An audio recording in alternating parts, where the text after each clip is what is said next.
Allô la famille, j'espère que vous allez bien. Et si ça ne va pas, ça va bien aller par la grâce de Dieu. Alors aujourd'hui, dans cette vidéo, comme je t'avais promis dans la vidéo précédente, je te montre c'est quoi la classification nationale des professions. Au Canada, ici, les métiers, les emplois, les professions sont classés par catégorie. Et pour immigrer, tu dois savoir c'est dans quelle catégorie ton emploi se trouve pour pouvoir te diriger vers le bon programme pour toi, pour te donner plus de chances que ton permis de travail, ta résidence permanente, etc. soit accepté. Alors, je te parle de ça aujourd'hui. Eh bien, bienvenue sur ma chaîne. Moi, c'est Jessica. Je suis de double nationalité burkinabé, Burkina Faso et canadienne, Canada. Et comme toi, j'ai eu à passer au travers du processus d'immigration. Et sur cette chaîne, voilà, je me suis dit que je vais te partager les connaissances et les expériences que j'ai pour que toi aussi tu puisses immigrer, réussir ton projet d'immigration et surtout avoir les bonnes informations pour faire ta demande toi-même sans te faire arnaquer ou avoir les mauvaises informations ou dépenser vraiment des tonnes et des tonnes d'argent. Alors, si ça c'est un contenu qui te parle, abonne-toi à la chaîne et like pour m'encourager. Aussi, si tu as des questions, n'hésite pas à les poser en commentaire. Je vais te répondre avec plaisir.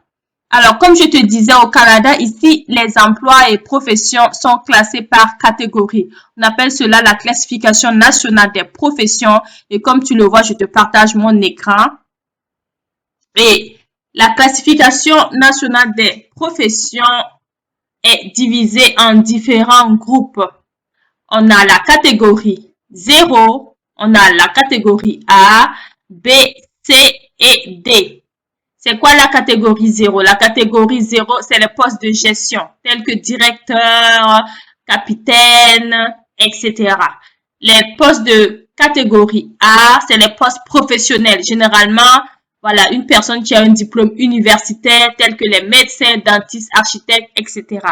La catégorie de niveau B, c'est les emplois techniques ou spécialisés. Généralement, une personne qui a un diplôme collégial. Ici, il y a une différence entre l'université et le collège. Généralement, chez nous, le collège, c'est le lycée.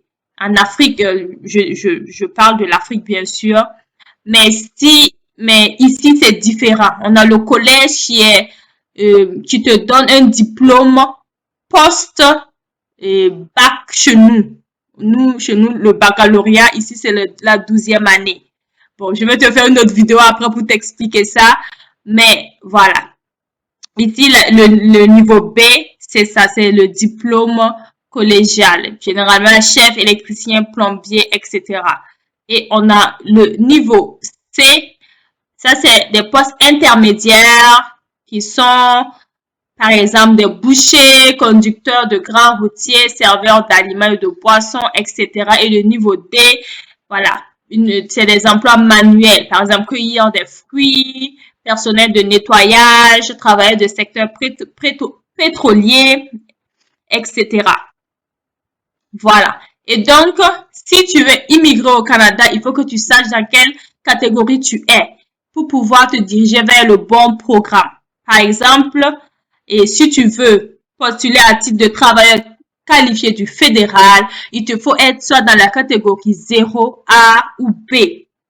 Donc, ça te permet de savoir, oh, ok, moi, je suis dans la catégorie C, donc je peux pas faire ce programme-là. Si je le fais, je sais que ma demande de visa sera rejetée. Voilà, ça t'aide dans ce sens-là. Aussi, si tu veux avoir un emploi au Canada et en 2 semaines, par exemple, si tu veux venir travailler au Canada et que ton permis de travail te soit délivré en 2 semaines, soit traité en 2 semaines, si tu es dans la catégorie 0 ou A, c'est possible. Voilà, je t'ai fait une vidéo sur comment trouver un emploi au Canada qui est directement sur le site du gouvernement du Canada.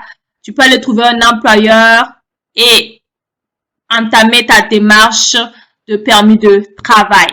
Quand je dis permis de travail, c'est visa travailleur. Ici, on appelle ça permis de travail.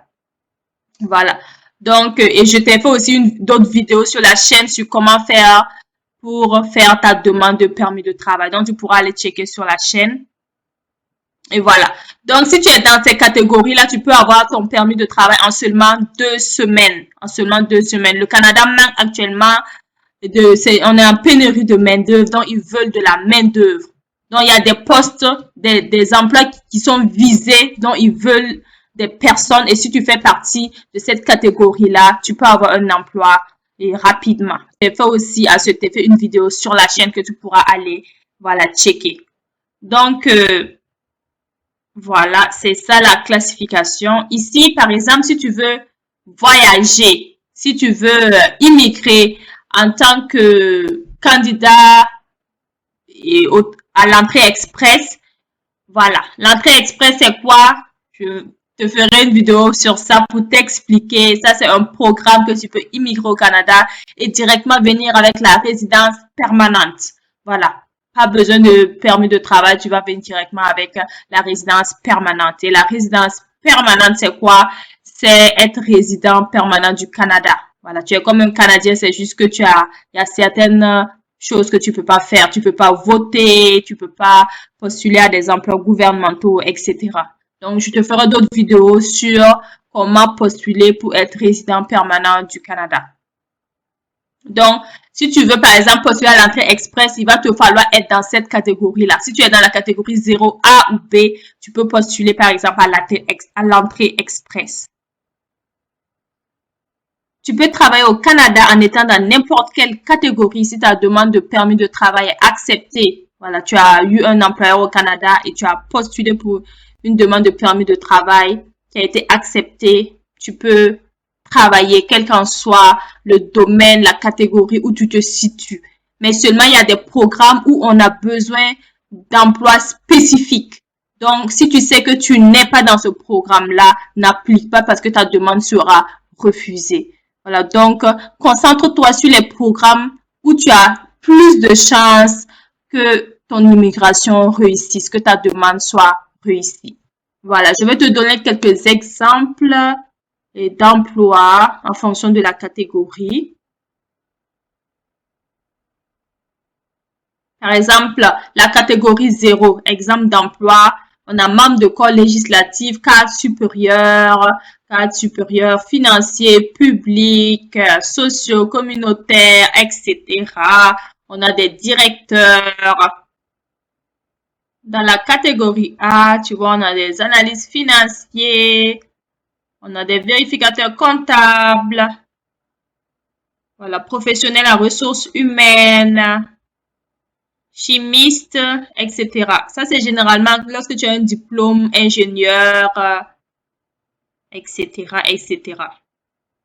Donc, je vais te donner un exemple. Dans la catégorie D, par exemple, on a les caissières, préposées de station, autres personnel assimilé à la vente, voilà, etc. Préposé au sport, l'entretien ménager, nettoyage, concierge, ça c'est la catégorie D. C'était tout pour la vidéo d'aujourd'hui. Voilà, j'espère que tu as maintenant une idée de c'est quoi le CNP. Si tu vois une demande d'immigration et qu'on te demande cela, tu sais c'est quoi et tu sais comment faire ta demande maintenant en fonction de ton CNP. Et on se dit à très bientôt dans la prochaine vidéo. N'oublie pas de t'abonner si ce n'est pas encore fait et de liker pour m'encourager. Aussi, si tu as des questions, n'hésite pas. Je vais te répondre en commentaire ou même faire une autre vidéo pour expliquer mieux davantage. Alors, on se dit à très bientôt dans la prochaine vidéo. Allez, bye bye.